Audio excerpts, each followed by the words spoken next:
and welcome. My name is Professor Jordan, and I have been known to talk at length about historical things. So having just finished Franz in World War I wanted to focus on another single person that had a major world-altering effect on world history. However, I wanted to focus on someone who had a little more control over their effects, as opposed to poor Franz, who just happened to make a wrong turn right onto changing the face of world history street. This person would be Christopher Columbus, who famously in 1492 sailed the ocean blue, changing the world for me and for you. Rhymes? Yeah, pretty good. Here to interject some positivity into what I can only assume will be an extremely depressing set of episodes, we turn to our historispondent eating a burrito, Sam.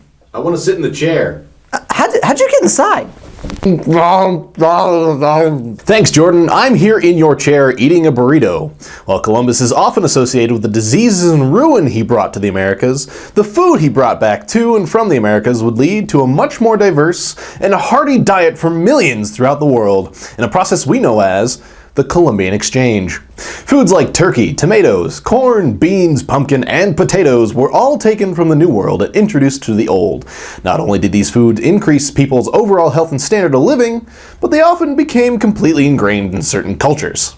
For example, many people associate tomatoes with Italian cuisine. It's hard to imagine pasta or pizza without tomato sauce, right?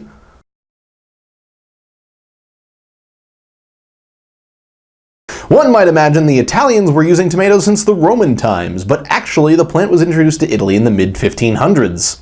The sweet potato, originally from Central America, was so important to the Japanese that there's a statue in Hirado commemorating the Dutch explorer who supposedly introduced the sweet potatoes to the country.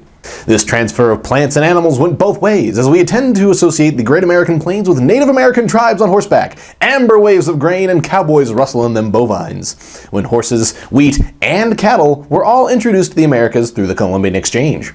My delicious succulent burrito here is a great example of the Colombian Exchange at work. This burrito is rooted in Mexican culture and has plenty of foods native to Mexico, like the peppers and tomatoes that make up the salsa, as well as the beans. Yet we also have old world foods like rice and beef, both vital to the burrito yet non-existent in Mexico before 1492. In perhaps the best example of the Colombian Exchange, we've got this tortilla, a food that people of Mexico have been making for thousands of years, made of wheat flour, a grain brought to Mexico by the Spanish in the 1500s. Thanks, Sam. That was a very intriguing and intelligent segment, I admit it. But now you need to get out. Seriously, get out. It's -5 outside. I really don't care. Thank you for indulging Sam's obsession with burritos. You can click on the portrait of Columbus over here to access part 1 of Professor Jordan's Whys of History number 2. Why did Columbus sail for the Americas? As always, thank you very much for watching, and I will see you all next class.